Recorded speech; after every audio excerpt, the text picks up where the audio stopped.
The snow came before the moon had fully turned, before the last of the geese had flown, before the meat racks were filled. It was not just early, it was unnatural. The old ones stared at the sky with quiet mouths, their eyes following the gray clouds as if watching a spirit they feared to name. Children stopped laughing. The animals fell silent. No rabbits scratched near the trees, and no deer trails cut across the frost. Hakan pressed his palm into the snow and felt how deep the earth had gone to sleep. It should not have been this cold yet. The time of final gathering had only just begun, but already the wind stung like a snake's bite, and the river mouth had frozen over in a single night, not a thin skin of ice, but a thick seal that cracked loudly under even the weight of a child's footsteps. He looked up at the horizon where the smoke of distant lodges curled thin and weak into the biting air. Something in his bones whispered, "This winter will be crueler than the others." The hunters returned with nothing. Again, the drums had not been played for days. The stores of dried fish were low, and the pemmican strips from last season had long since been given to the elders and the sick. A woman in the east camp boiled bark and a few berries for her twins, their faces hollow and red from cold. Some of the younger men argued near the council fire about leaving early to seek help from a neighboring tribe, but the elders warned that the passes would already be blocked. The land was closing her hands, and nothing would get through them until spring. Hakan kept mostly to himself.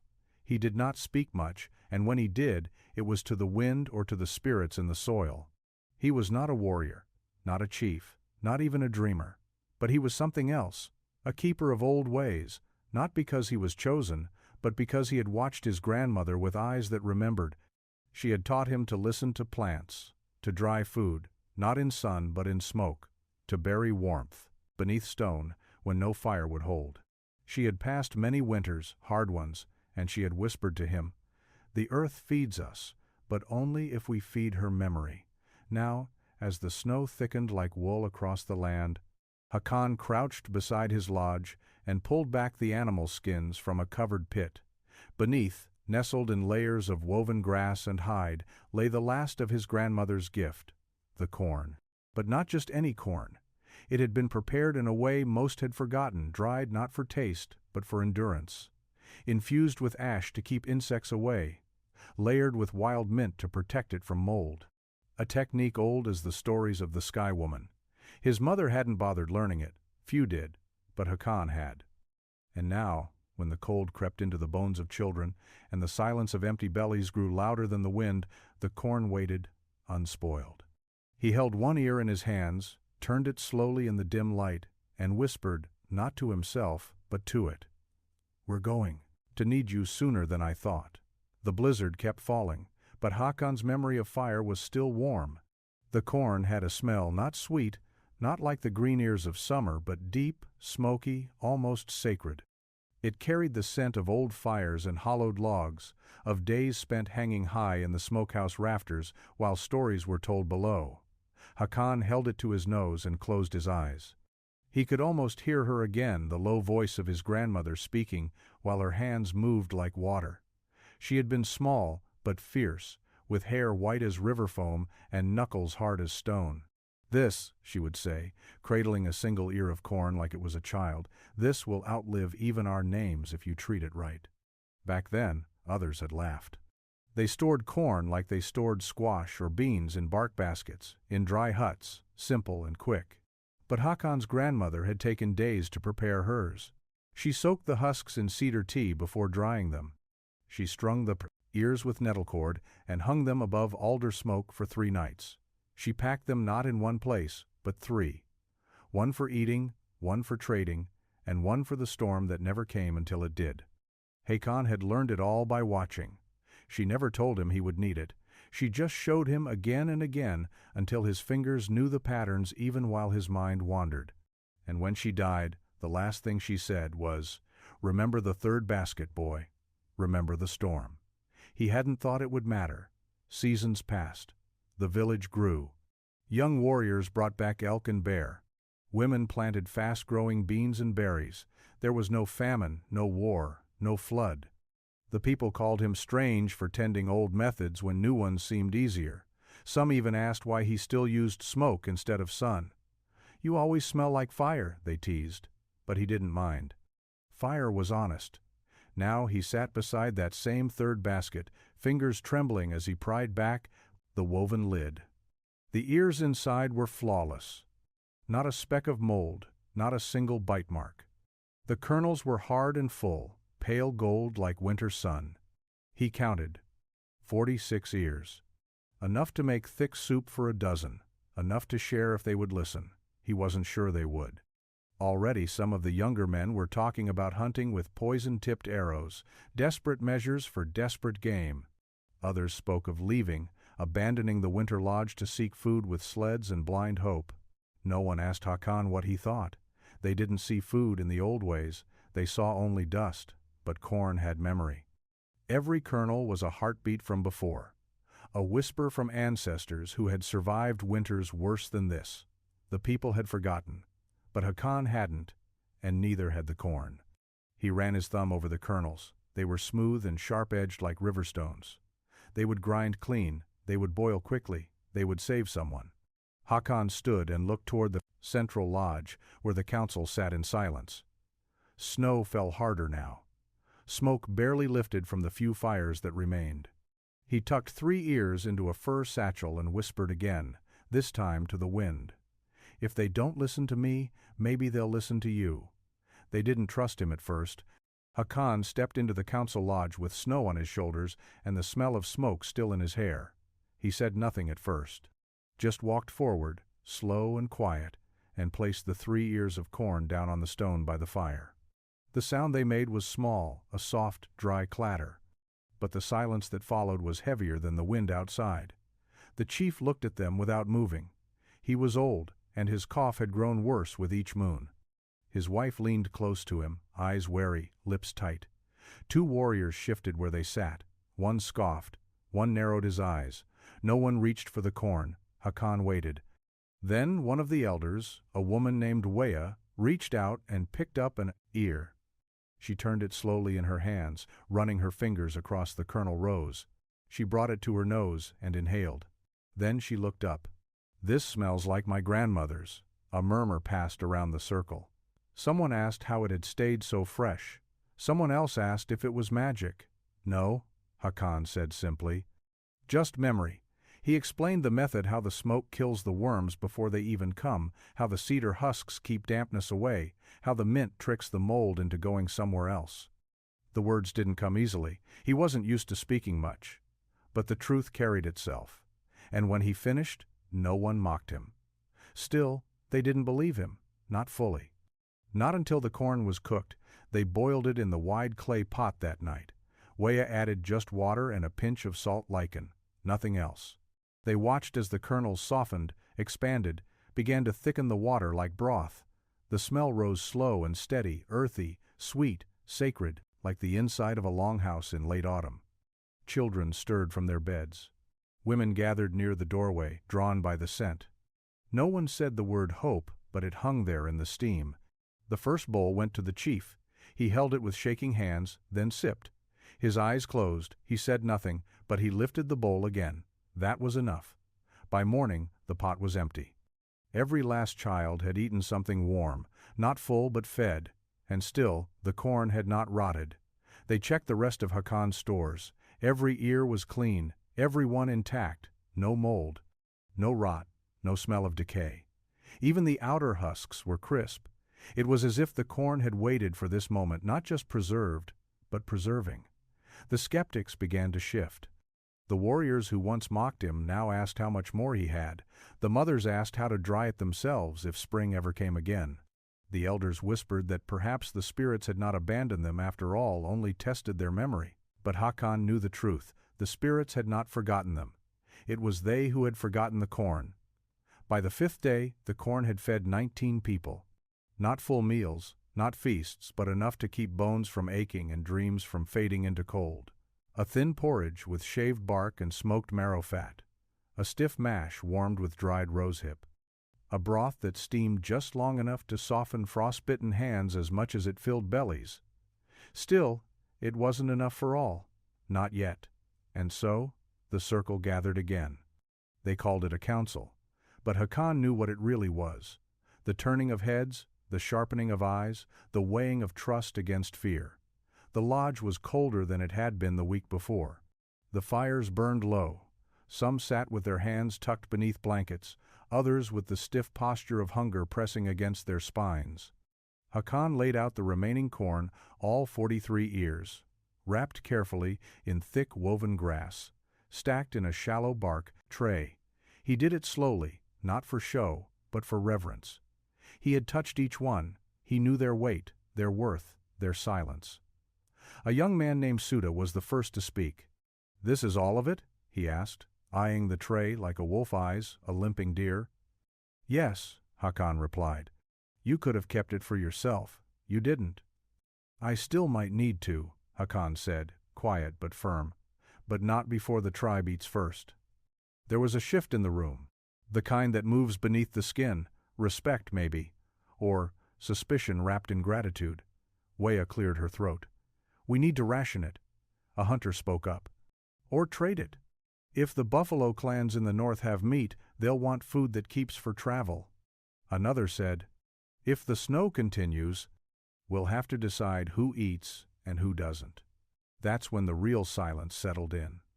No one wanted to say it aloud, but everyone knew. If the winter lasted longer than the corn, there would be decisions to make. About elders, about the sick, about children, about worth. Hakan felt the weight of it pressing against his ribs. Then the chief spoke, voice graveled and slow. "We will not trade this corn. Not yet. Not while our own children cry with hollow bellies. And we will not pick who lives and who fades. That is the way of death, not of life." Suda scoffed, though softer this time. "Then what do we do when it runs out?" Everyone turned to Hakan. He did not answer quickly. Instead, he knelt by the tray and placed his hand over the ears. He closed his eyes. When he spoke, it was as if he were reciting something older than memory. "We don't waste, not one kernel, not one husk. The water used for boiling will be saved and drunk. The husks will be dried again and used as fire starters.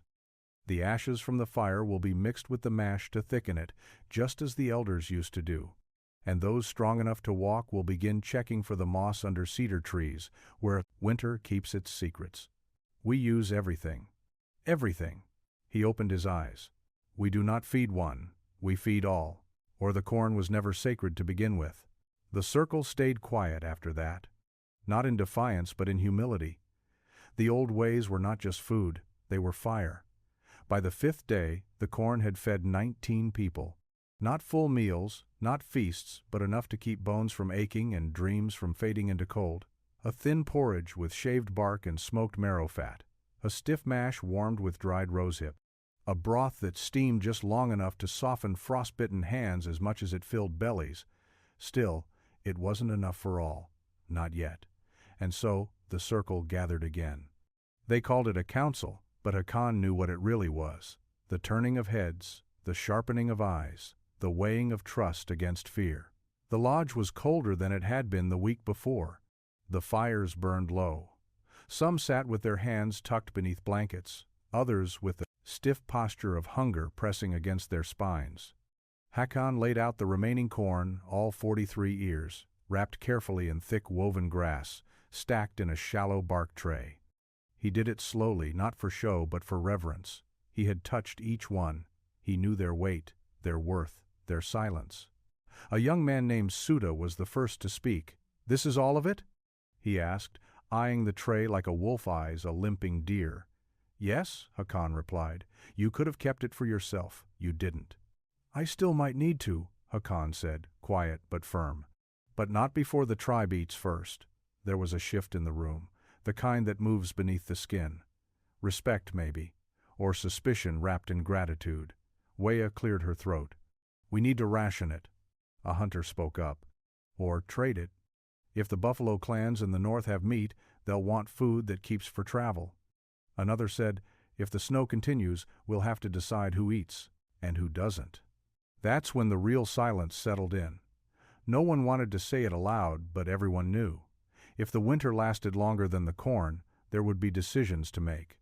About elders. About the sick. About children. About worth. Hakan felt the weight of it pressing against his ribs. Then the chief spoke, voice graveled and slow. "We will not trade this corn, not yet, not while our own children cry with hollow bellies, and we will not pick who lives and who fades. That is the way of death, not of life." Suta scoffed, though softer this time. "Then what do we do when it runs out?" Everyone turned to Hakan. He did not answer quickly. Instead, he knelt by the tray and placed his hand over the ears. He closed his eyes. When he spoke, it was as if he were reciting something older than memory. "We don't waste, not one kernel, not one husk. The water used for boiling will be saved and drunk. The husks will be dried again and used as fire starters. The ashes from the fire will be mixed with the mash to thicken it, just as the elders used to do. And those strong enough to walk will begin checking for the moss under cedar trees, where winter keeps its secrets. We use everything, everything." He opened his eyes. "We do not feed one, we feed all, or the corn was never sacred to begin with." The circle stayed quiet after that. Not in defiance, but in humility. The old ways were not just food, they were fire. The morning began with a bowl held over smoke. Not over flame, but over smoke, rising slow and blue from pine embers that hissed with resin. Weya stirred the porridge with a carved antler spoon, her hands bare despite the cold, her lips whispering words only the fire seemed to understand. She called it feeding the spirits, though some of the younger ones had forgotten what that meant. Hakan knew. You didn't just cook to survive, you cooked to remember. You cooked to thank the corn for coming through the snow with its heart unbroken. You stirred not only for thickness, but for warmth, so that the smoke would carry your prayers up and out into the sky where the ancestors still watched. If the fire was fed, the people would be too. The first pot was small. Hakan had ground the kernels himself, a slow grind between two stones, his breath fogging with each pull. The meal was coarse but clean. To it, Weya added ash bark, cedar tips, dried milkweed stem, and the tiniest pinch of clay, just enough to settle the stomach. It thickened fast. The scent made the sleeping ones stir before they even opened their eyes. Weya ladled it into wooden bowls, no more than 2 mouthfuls each, and passed them silently first to the eldest, then the smallest children, then to the sick. No one asked for more. No one licked the bowl. They all understood the sacredness of what they were tasting. Outside, the snow kept falling. Hakan stepped from the lodge and breathed deep. His ribs ached from sleeping on cold ground. His feet cracked where the hide shoes had stiffened, but his mind was clear. He walked to the edge of camp and looked into the trees. The deer were gone. The squirrels had burrowed so deep even the foxes gave up searching. He knew there would be no hunting now. The snow was too deep. It muffled footsteps but swallowed movement. To chase anything now was to chase exhaustion. But food still lived where most forgot to look. At the base of certain trees, pine, spruce, cedar, there were mosses and dry fungi that could be boiled into broth. In frozen creeks, under smooth rocks, there might be hibernating crayfish. And if they could find cattail roots, even frozen ones, they could be dried and pounded into flour.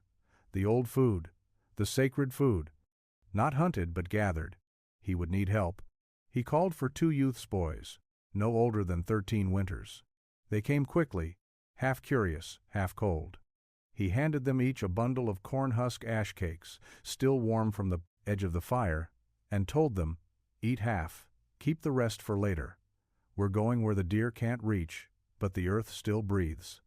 They nodded without question. Hunger made good students. By midday, they had found 6 patches of green lichen and a frozen cache of birch bark dry enough to chew. They returned to the lodge with their arms full, not with meat, not with triumph, but with survival. Inside, Weya added the new gifts to the next pot.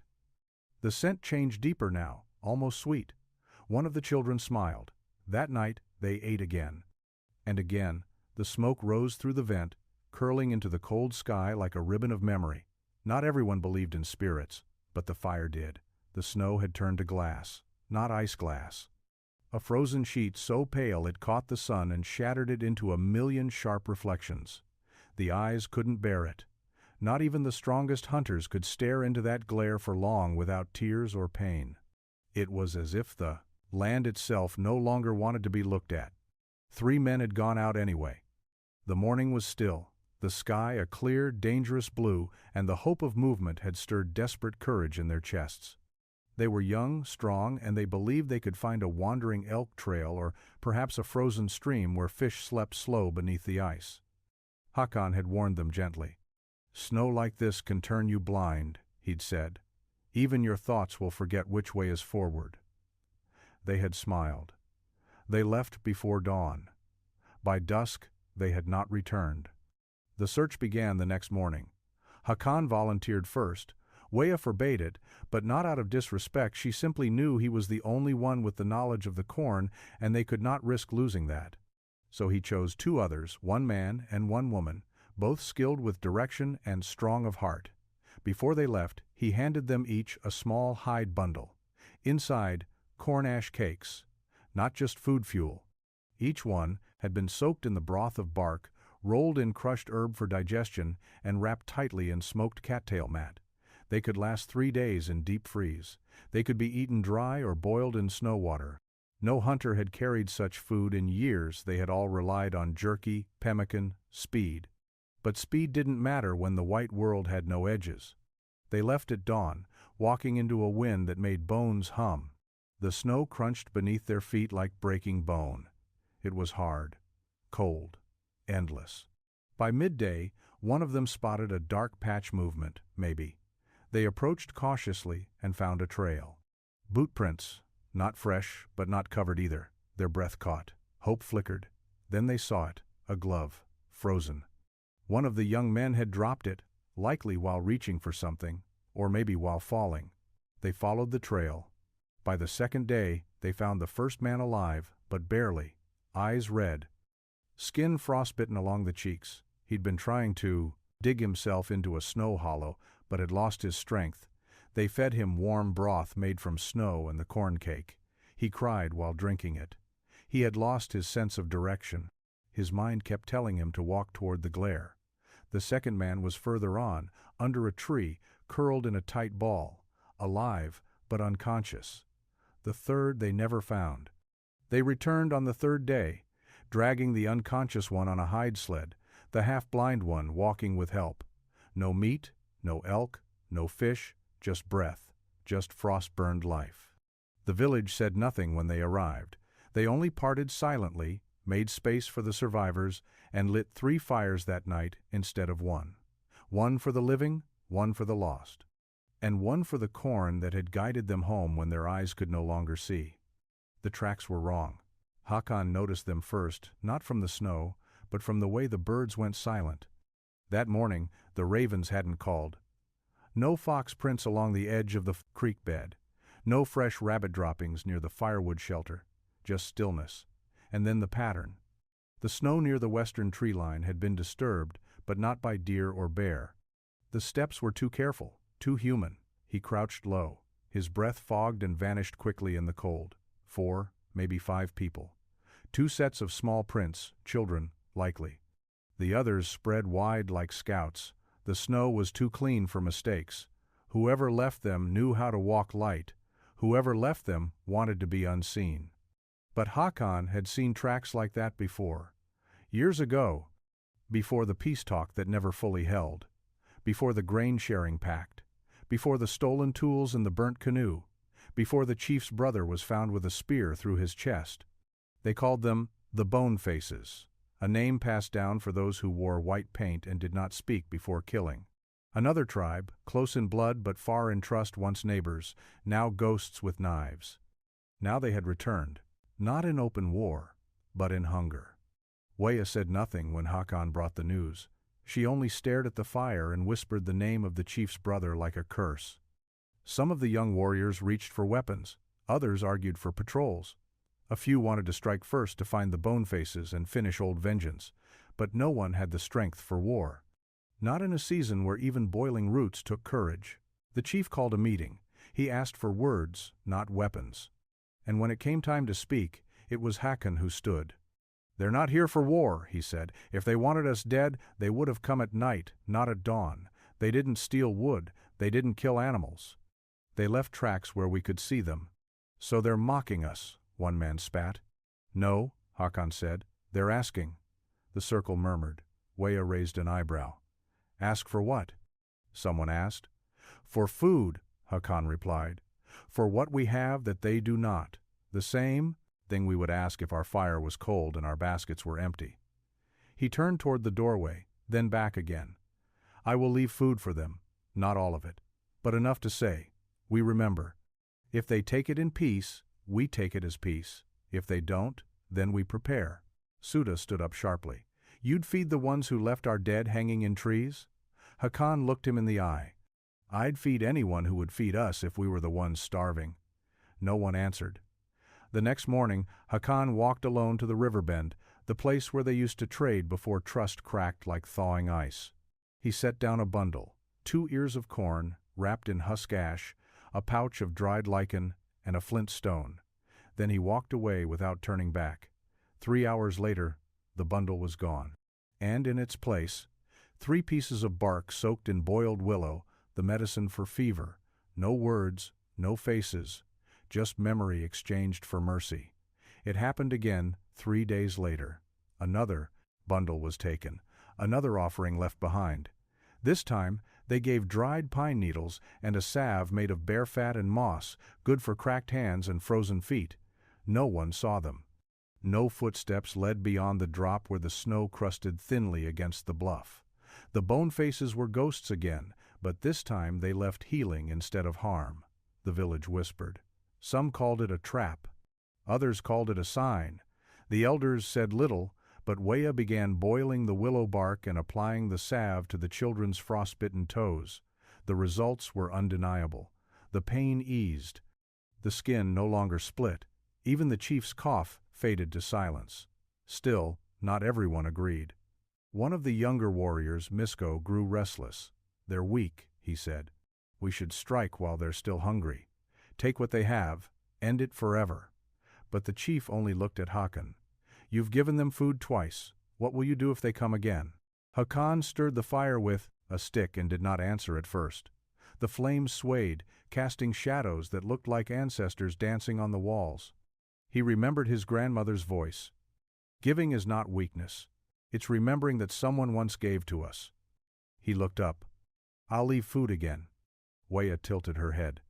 "Even if they give nothing back?" "Yes. And if they bring more mouths than you can feed? Then I will teach them how to feed themselves." This was the moment the village shifted. The tribe didn't crown him. They didn't name him chief or shaman. But the way they looked at him changed. Not with awe, but with trust. The kind that runs deeper than admiration. The kind that speaks without words. "We'll follow, even if we fear." That night, Hakan prepared the largest bundle yet, 5 ears of corn, pounded into meal, mixed with dried berries and sealed in thick birch bark. He added another pouch of salt lichen, a twist of mint stalk, and a small carving, a simple figure made of charred wood in the shape of a seed with one sprouting leaf. He left it at the river bank before first light. When he returned the next morning, the bundle was gone. But this time, something else had changed. There were tracks now, not just cautious circles or quick retreats, but heavier ones. A child's footprints beside an adult's. A sled trail. A set of heel marks where someone had paused for a long time. And near the old trade stump, where once pelts and flint had changed hands, someone had left a woven bracelet of hair and bark, a sign of peace, of trade, of recognition. The cornkeeper had made his choice. And the enemy had chosen to listen. That evening, Weah lit a new fire. One they hadn't lit in years, the fire for treaties. No words were spoken around it. Only food was shared. No songs were sung. Only breath. No drums, no chanting. Just the steady sound of chewing, of warmth returning to mouths too long silent. Hakan didn't smile. But in his chest, he felt the corn hum. The blizzard struck harder than any before.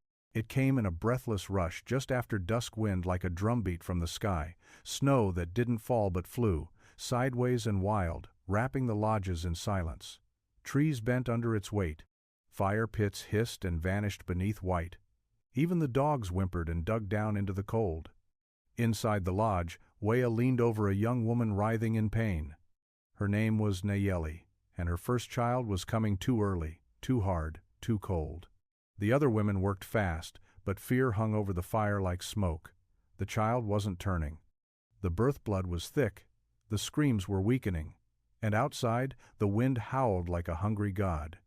Hakan stood at the doorway, eyes closed, listening not to the storm, but to memory. He had seen a birth like this once, long ago when he was a child himself. The woman had nearly died. It was his grandmother who had saved her. With fire, with broth, and with the corn. He turned to the cooking pot and scooped out the last of the meal from that day's ration, not for the tribe, not for himself, but for Nayeli. He ground it again, finer this time, mixed it with ash, folded in crushed wintergreen, boiled it low and slow, whispering the old words, for the breath, for the bone, for the blood to return. When he brought the bowl to Weah, she looked at him with tears frozen to her lashes. "She won't drink," she said. "She will," Hakan whispered. "She has to." They held the bowl to her lips. Nayeli groaned but didn't resist. The steam rose around her face, and slowly, she drank small sips, trembling, and then the silence. The kind that stops all things. Her body stilled, her eyes closed. Weah held her breath, then a cry. Not from the mother, from the child. It was small, rough. But it was there, piercing the cold with a sound no wind could drown. The baby had come. They wrapped her quickly in rabbit fur and placed her beside the fire. Nayeli stirred, opened her eyes, and looked at her daughter with disbelief. She tried to speak but couldn't, so Weah did. "We'll name her," she said softly, "for what saved her." The others looked at her. Weah touched the edge of the pot where the last of the ash-thick corn still clung. "Ash corn," she whispered. The name passed from lips to ears to hearts. Ash corn, born of fire, fed by memory, carried through storm by a food that had no magic, only care, only history. That night, the blizzard howled louder than ever. But inside the lodge, the baby slept warm. And the last handful of sacred corn sat drying near the fire, waiting for planting. When the snow finally stopped, it didn't melt right away. It settled, heavy, quiet, reverent, like it knew something sacred had taken place beneath it. It was mid-March before the first shoots of green cracked through the white at the tree line. Mid-April before the creeks began to run again, but the people had made it. Weakened, yes. Thinner than before. Eyes sunken, voices softer. But alive. Ashcorn was still wrapped in fur, her cheeks full and pink. She had survived her first moon of life, swaddled in smoke, warmed by song, and fed on broth from a food no one had believed in until it saved them all. And now the snow was pulling back. One morning, Hakan stood at the center of the village, staring down at the last of the sacred kernels. Only 12 remained, too few to eat, but not too few to grow. He knelt, not with haste, not with ceremony, but with quiet, the kind of silence that comes from deep knowing. He pressed his fingers into the soil, rich now from the ashes of bark, the crushed roots of famine, the offerings left at the riverbank. He could feel it breathe. The ground remembered. One by one, he planted the kernels. Not in rows, not like the others used to. He planted them in a circle the way his grandmother had, the way the old ones once did, each seed pointing inward like stars drawn to a fire. Around him, the tribe gathered. Not to help, not to watch, but to witness. The young ones carried bundles of herbs and stone tools. The elders sang low, not words, but tones. Notes passed down from memory. Weah stood nearby with Ashcorn in her arms, the child blinking slowly at the light, her tiny fingers curling as if trying to grasp the wind. When the planting was done, Hakan stood and looked out at the land. It was no longer just ground. It was story. The corn had not been a miracle. It had been preparation, patience, devotion, and memory. It had endured because someone once taught someone else not to forget, and because someone, even just one, had listened. Years would pass. The winters would come and go. Ashcorn would grow into a woman with strong arms and a sharp tongue. She would teach her own children how to dry the corn in smoke, how to bury it in grass and mint and ash. The enemies at the river would become neighbors again. The peace would hold not because of treaties or fire, but because one man chose to feed instead of fight. And long after Hakan returned to the earth, the story would remain not carved in stone, not painted on skin, but spoken by firelight, passed from mouth to ear in the way all sacred things survive. They would say, "There was once a winter that tried to kill everything, and a kernel that refused to die, because someone had remembered how to make it live."